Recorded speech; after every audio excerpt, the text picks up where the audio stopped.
Hi, my name's Daniel, and I'm enrolled in the medical assistant program. My schedule is Tuesday and Thursday. It's going to be 8 a.m. to 12 p.m.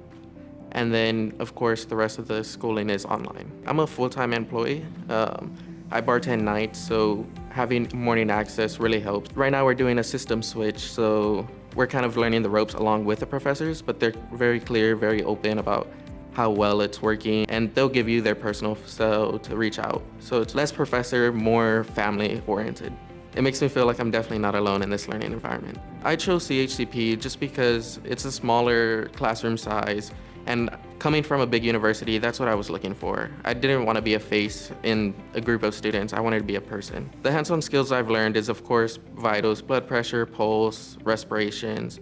We're also learning phlebotomy currently. A moment I felt accomplished during my training was when we were first taking vitals. Blood pressure can be kind of hard when you're first learning it, but I got it first try just because my instructor was so great. I'd tell somebody considering the CHCP MA program, definitely do it. It's only 9 months and you're gonna make a name for yourself here.